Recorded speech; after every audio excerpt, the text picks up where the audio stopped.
我会受伤了。美国的医疗太贵了。醫武同源，探秘都市杏林江湖。你不会突然来一下吗？举目青山多药草，生活处处有中医。傳承有根，更有走向世界嘅路。这个东西是真的是澳门产品，在恒清生产。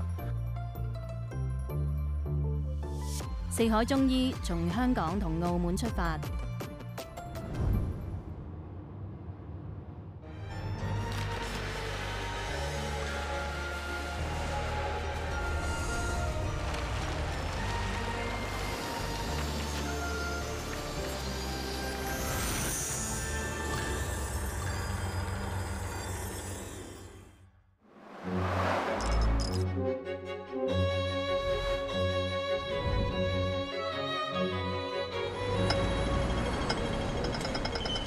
四海中医疗愈之道，大家好，欢迎来到我的家香港。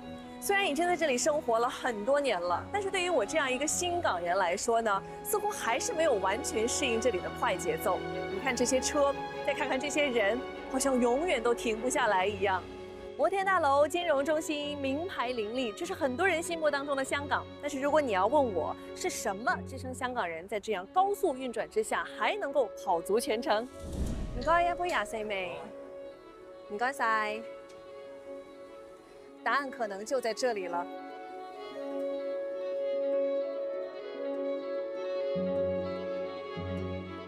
我们有咖啡，也有凉茶，有止痛药，也有保济丸，有维他命，当然也有阿妈煲的足料靓汤。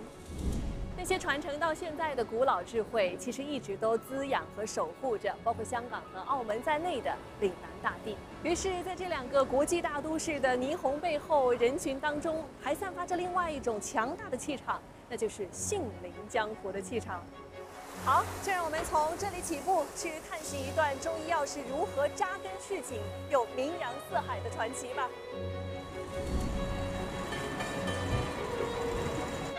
在今天的节目当中，我们也邀请到了一位来自美国的朋友，他将会和我一道开启四海中医港澳篇的旅程。Hello, Eric， 张师你好，欢迎回到香港。感觉很熟悉的。我们这次主要是来学习的。听说这个是一个非常有故事的医馆，那我们进去看一下。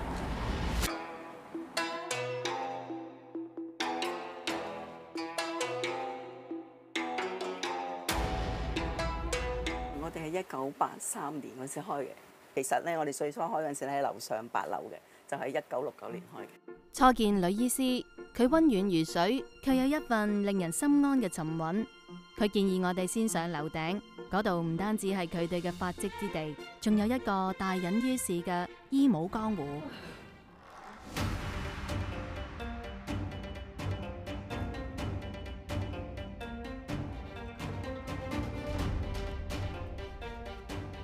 開始練功了，還挺有架勢的。這是真功夫的。佢練緊我哋蔡李佛嘅基本馬步，基本係我哋有4平馬啦，同埋依家呢個丁字馬啦，咁呢個係4平馬，咁腳尖要向前嗎？重點係要挺直條腰嘅，係啦 ，OK。我們剛剛爬完8樓，這樣還稍微舒服一點。這個我真的，哎，我會受傷了，會受傷，不行的，對，我不能拍這個受傷，對我做不了他的那個水平的。美國的醫療太貴了。咁你練馬步啊，咁各樣，同埋我哋好重視個膊頭嘅，咁所以我哋個膊頭運用係特別多，咁所以變咗你膊頭嗰啲50肩嗰啲問題咧就會少啲嘅。腰馬都係我哋好重要一樣嘢，咁所以咁條腰會比較好啲。二戰後嘅香港，武館林立。據調查喺70年代，武館全盛時期，全香港國術武館多達418間，習武者有12000人。樓下睇中醫，樓上練拳腳，係香港極具歷史印記嘅城市景觀。我阿爸嗰輩人咧，佢哋通常咧學功夫之外咧，都會學埋鐵打嘅，因為佢哋成日好似佢哋咁樣隔三星啊，或者有啲打沙包啊，咁都會整親噶嘛。咁整親你冇理由下走去睇醫生㗎，咁所以佢哋都會學翻一套醫術咧，去自己去醫翻自己。我哋蔡李佛個門派都有200年歷史啦，咁佢依家都係屬於我哋非遺嘅其中一個項目嚟嘅，所以我盡我能力都去繼續傳承落去啦。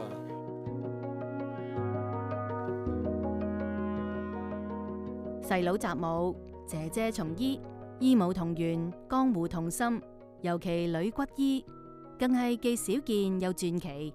因為而家係好多都係女仔過嚟揾咯，佢哋通常都係上網，就算上網，佢都係想揾翻個女嘅醫師。像孩子小的時候抱他，這手腕這個地方就容易擰。你放鬆就得噶啦，你唔好同我鬥力就得噶啦。你一會兒如果突然要來一下之前，你跟我說一聲。你不會不告訴我突然來一下嗎？我好緊張 ，Eric。在鳳凰10幾年的表情管理，會不會在這一刻丟掉？佢呢個筋扯住，咁如果頭先同你捽鬆咗佢咧，咁佢而家冇咁扯咧，你就會舒服啲咯。哦，整個手腕很活，現在覺得。這個是傳統，不是在課本能學到的，不是在大學裡可以學的。這個是有點像一個家裡的傳家寶。骨傷科這個學法是比較特別，這些成藥也是比較特別，它的按摩的手法是有特色的。四方方咁樣，真係好似搽麵包咁嘅。我試一下。可以，你坐喺度試下。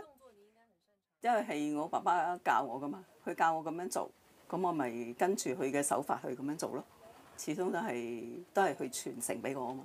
剛才有看到全家的這個合照，看到您有女兒有兒子，他們學醫嗎？跟您學一些手法嗎？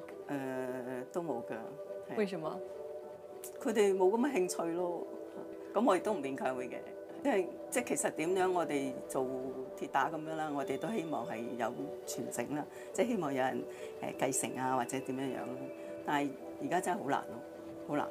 即係而家通常都係讀書㗎啦，因為你要考牌啊嘛，考牌你都係讀書最好㗎啦，覺得。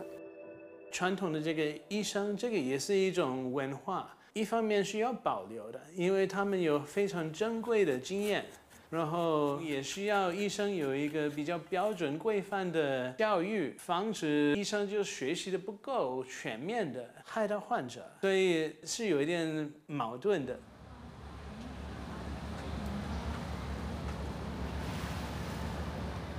也許你會說藥酒和功夫氣息是上個時代的注腳，不能代表現在。我同意啊。不過在這裡，傳統的形式不斷變化，而中醫藥扎根於生活這件事從未改變。在港澳地區，中醫診所早已經進入社區，有社區康健中心的針灸和推拿服務，也有私營的註冊中醫生駐診的中醫藥鋪。可以說深入人心，非常的普及，而且發展的速度也非常快。我還要告訴大家一個就在眼皮之下卻被很多人忽視的秘密，就是這一片土地上的異草異木，其實千百年來它一直是一本藥香四溢的江湖秘籍。Hello, Eric，這是我的老師趙忠正教授。趙教授，程子是吧？對，我看過你的節目。哦，是嗎？咱們還是校友呢，浸會大學是吧？您請多指教。哪裡呢？咱們今天就從哪兒呢？從香港說起。咱們說香港啊，香港，韻香之港，韻的什麼香？就是我身後的這棵樹，這就叫沉香，這就是100年的沉香。100年呀，你別看它不大，這個是100年了。你看啊，這個樹皮挺光滑的，但是到這兒呢，可以看到它這個傷。香港啊，夏天刮颱風啊、電閃雷劈的時候，可能它受到傷害，它植物出於自我保護的機能啊，它就分泌一種樹脂，這個呢就是我們要的這個沉香。你看這個顏色比較深的地方，這個就是已經有香了。這個沉香啊，它可以外用，可以煎藥，還可以嚼着吃啊。皇帝哈，我跟你講，玉香飄渺，用的就是這個香。還有呢，可以輸送到歐洲啊，可以說聲名遠揚。舉目青山多藥草，生活處處有中醫。您是說我們這周圍這個環境當中也有很多的中藥草嗎？我看這個周圍啊，最少有10種，你來找一找。哇，那边树上是10尾，加1分。这个橙子你给记分啊。那上面的是有一个田南星科的植物，有毒的，这个是叫海芋，海芋，还有一个就是草豆蔻，这个就是弹珠叶的，清热解毒，凉茶里经常用这个呀，这个应该是长蒲的一种。可以活痰呀、开窍啊。这个是榕树吗？这个根就叫榕树根。香港这边的24味凉茶可以用它煲凉茶的。栀子花开呀开，栀子是用的果实，治疗鼻出血的。香港的植物啊，包括外来的，差不多有3000多种。药用植物呢，占了1/3。因为我们刚刚过去2年做了一个香港中药资源普查，最新数据啊，咱们首次披露1257种药用植物。香港特有的植物，叫做什么？香港大沙叶。对，它这个上面有很多疙瘩，很多这个小疙瘩。这是虫咬的吗？这是一种呢固氮的菌瘤，把这些氮这种元素就保留在树叶里边。因为这种植物是在香港发现的，所以叫香港大沙叶，这是香港代表性的植物。这个药啊，人用的比较少，给动物，养牛、养猪，如果有那种皮癣，就用它。所以这个药啊，其实是应用的还是比较广的。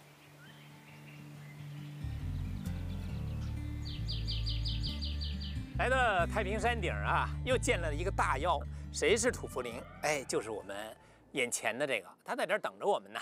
当年呢，传入中国的有一种病，其实现在说就是梅毒，当年不知道叫什么，叫广疮，因为是从广东那边传进来的，欧洲传进来的这种病。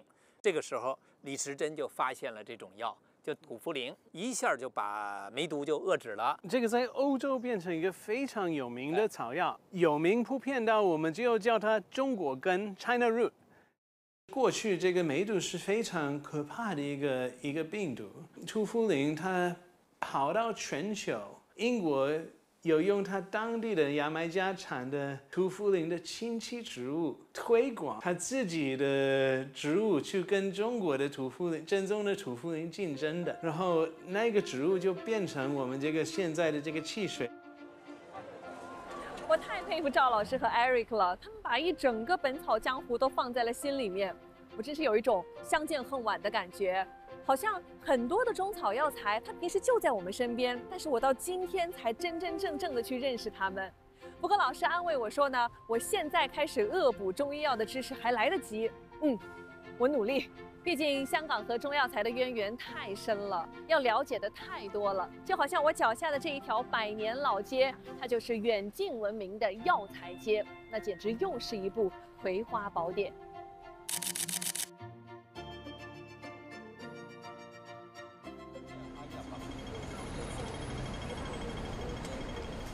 上100年的流通，练出一条中药材全球贸易链，也练就了最锐利的火眼金睛。这里的老行尊一摸、一看、一闻，就能够辨出产地和等级。时间也在这里沉淀为一套货真价实的黄金法则。上个世纪70、80年代起，香港政府就开始推动中药材的质量标准化。到1999年，中医药条例出台，就建立起了中药材的检测、认证和监管体系。正因为如此，香港也成为全球华人眼中中药材的金字招牌。哎，李先生您好，您好，哎，您好，您好，非常高兴见到您。这个珍珠它主要的功效是用来治疗眼疾，对，头枣，而且它其实是阳的胃肠结石，搞药材鉴别的就是就是一个干的坚果的味道。咱们就把4大香请上来啊！4大香哪4大香？沉檀龙麝啊，沉香、檀香、龙涎香、麝香，这个是好的香。质量好与不好呢，我们看重的就是这个木头里面的油分越多，对我们来讲，这个价值就越高。其实，在这个4个香里边啊，名气最大的，可能得说麝香了。麝香，古装剧里面经常看到。古装剧里哈啊，那个华妃不能怀孕是因为床头挂了麝香。宫斗剧，宫斗剧啊。我很好奇，可以拿起来闻一闻。可以拿起来，你觉得香不香？是软的。它表面有一层皮包裹着它。然后我当时差一点点手抖把它掉了下去，但是我捏住了。太浓的时候，你会觉得臭。我们讲物极必反，它香到一定程度的话就是臭的。把这个呢就稀释1000倍以上，它就香了。我后来摸完那个麝香之后，我晚上回到家里，洗完手、洗完澡，到第2天，一直手指间还能够闻到淡淡的麝香味，我觉得是一种很难得的体验。我们很多的名贵中药里边，什么麝香保心丸呀、安宫牛黄丸呀，这是必不可少的。来，我们看一个更神秘的香吧，龙涎香。它那个抹香鲸的那个香跟这个香有关联吗？就是这个香。抹香鲸的食物呢是鱿鱼，但是它里边有非常坚硬的这个牙齿，在胃里消化不了，最后形成里边一个大的类似结石似的东西。它有什么样的药用效果呢？因为它稀有，现在很少药用了，主要用于什么呢？这是高级化妆品、高级香水里边的护香剂。很多人可能龙涎香的名字都听说了，但我想见过龙涎香的人不足1/10。那这次展现给大家了。讲到龙涎香是不是好药？是好药。宋代当年是政府认可的，叫露丝咳丸啊，治疗一种咳嗽的，当年可以用。现在呢，为什么我们中华人民共和国药典就不收它了呢？没有资源呀。所以这也就是为什么我们到传统的老药店里，告诉大家正确的信息，解决大家心中的疑惑。藥材街嘅百年功力，都練就咗涼茶鋪裏面嘅江湖絕學，而都市杏林嘅草木智慧，唔單止化作一碗甘苦，仲融入咗煙火人間。我现在所在地呢是香港旺角啊，最旺的地方，最热闹的地方。这个地方叫街市，街市啊就是咱们讲的自由市场。这个是荸荠啊，清热润肺；冬瓜呢就是清热祛湿去毒的。牛大力啊，在这个广东啊、香港啊、台湾都很多的用。这个是橄榄，清热解毒的。这个叫牛脷叶，广东这边也是清热解毒的。辛凉解表的紫苏叶。今天我还认识了一个药，这个原来我是不认识，今天第一次见。它写的是银面2个字，但真正的学名叫什么呢？叫人面。结的果不大，把它搅碎了，皮肤疥疮啊都可以用。当然，用它泡水喝呢，也有清热解毒的功效。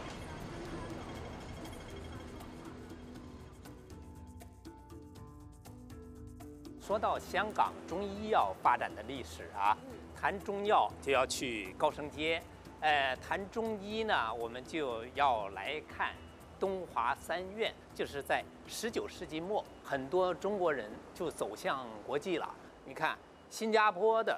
这个1867年就出现了同济医院，澳门的1871年镜湖医院，这个东华三院呢是1872年，接下来呢又跟着马来西亚又出现了一个同善醫院，幾乎先後就出現啦。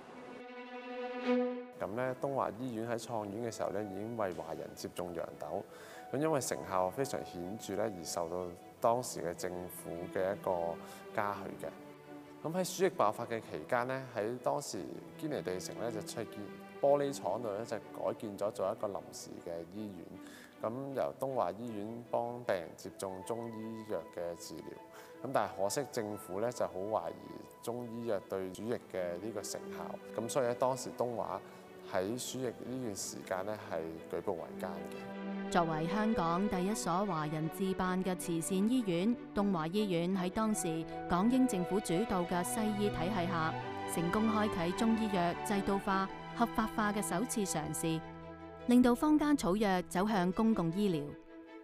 2003年嘅時候呢，就沙士嘅疫情咧係爆發得好急嘅，咁所以我哋嘅團隊咧就好快同廣東省嘅中醫團隊咧係研究咗一啲即係中醫藥嘅治療，咁亦都非常之有效啦。喺後期嗰個疫症期間就睇到中醫藥對沙士嘅病人咧都係好有效嘅。同樣作為中醫守護者，2025年年底啟用嘅香港中醫醫院接過咗歷史嘅接力棒，佢將係香港首間提供住院服務嘅中醫院，亦都係首次將中醫納入政府主導嘅醫療體系。咁期望中醫醫院能夠整合過去中西醫協作及會診服務成功嘅經驗啦，及內地中醫院模式，建立一套醫療體系下嘅中西醫結合，咁標準化協作流程。香港而家嘅中醫從業者人數已經過萬，服務超過50%人群，更係基層慢性病照護嘅重要力量。而過去口傳心授嘅傳統醫道，而家都喺學院殿堂裏面開枝散葉。進我們的博物館哈，我們的這個博物館裏啊，其實有動物、有植物、有礦物。這個地方啊，橙子啊，我們看到的是什麼呢？常用中藥當中最常用的中藥。香港中藥材標準，中藥的安全性，中藥的有效性，中藥能不能中國人用，外國人也用，這個也就是一個國際競爭掌握話語權的問題。我們眼前呢，就香港中藥材標準，其實是配合中國藥典，讓中藥助力走向國際的。美國藥典也有標準，以前沒有中藥的，現在開始收集中藥。Eric 啊，他現在活躍在中醫藥的國際舞台，他還有一個身份，美國草藥典委員會的委員啊。這個 Eric 要加油，幫助我們把中藥、把標準的中藥傳播到美國，傳播到世界。所以這些藥材的標準非常重要的。標本雖無語，憑證勝千言。我們以這些中藥的標本，就在研究制定它的標準。你知道嗎？2002年，特區政府就啟動了香港中藥材標準計劃，到2017年還成立了政府中藥檢測中心，為中藥的安全品質和檢測方法提供了國際認可的參考標準。港標的加持，也讓香港在國家中醫藥全產業鏈的傳承創新和發展當中更加具有競爭優勢。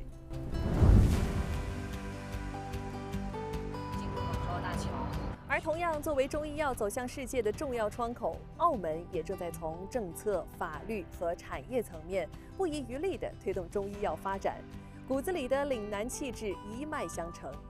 澳門的中醫藥不僅是小成大事，更是硬核國際競爭力。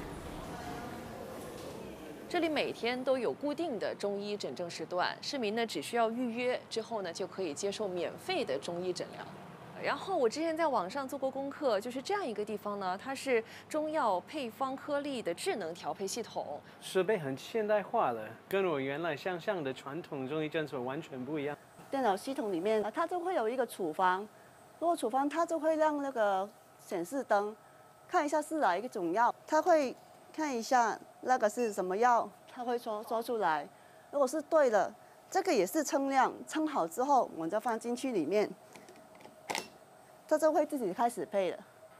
這個很方便，有多給一個選擇。對，因為有一些比較年輕的人，他沒有時間去煎藥，這樣就方便一點。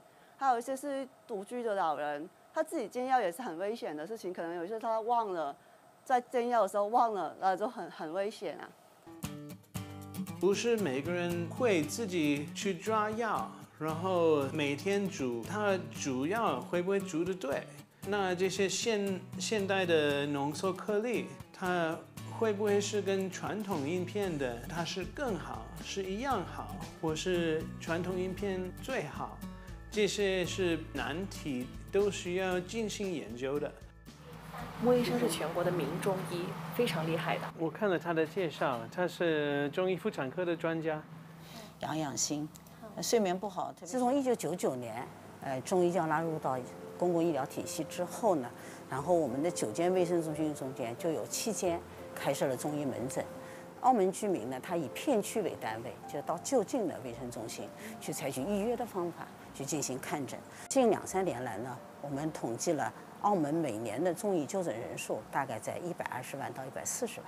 那麼其中衛生中心提供的服務佔到5%到6%。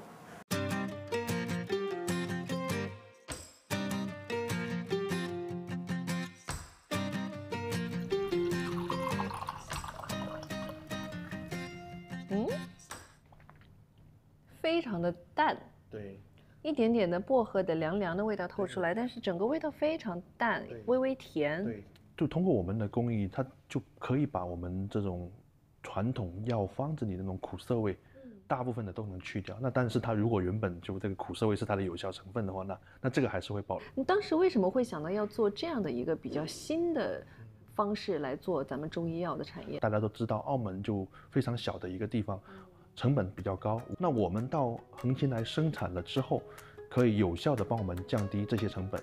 但是呢，因为到了横琴生产，我们没办法去写澳门制造了，就是国家政府就出台了澳门监造、澳门监制、澳门设计系列标志的使用法规。有了这个标志呢，就告诉大家这个东西是真的是澳门产品在横琴生产。那我们在所在的这个地方，就是我们叫做粤澳合作中医药产业园嘛，它是由澳门政府跟横琴政府共同去建立的这么一个地方。这里我们可以更快的跟同行去进行交流。我们产业园就是100多家入驻企业，在我们园区这个科研或者说是生产的创新的药品呢，就有41款那么其中1类药就达到了18款。那么在这个中医药走出去这一块呢，我们主要是培养葡语系国家的卫生部的官员，还有药监的一些官员，那对他们进行制度还有一些监管政策包括技能的应用。包括临床培训的目的呢，就是为我们的中医药走到当地打下这样的一个基础。依托横琴生产的资源优势以及和葡语国家的紧密联系，澳门走出了助力中医药国际化的独特道路。如果说中医药是一条奔腾1000年的长河，那么香港和澳门就是它入海之前最激荡的浪潮。在这片东西交汇、古今贯通的地方，中医药不再是杏林堂奥，而是在烟火日常当中淬炼出了一身胆色和气韵，走向更加广阔的四海。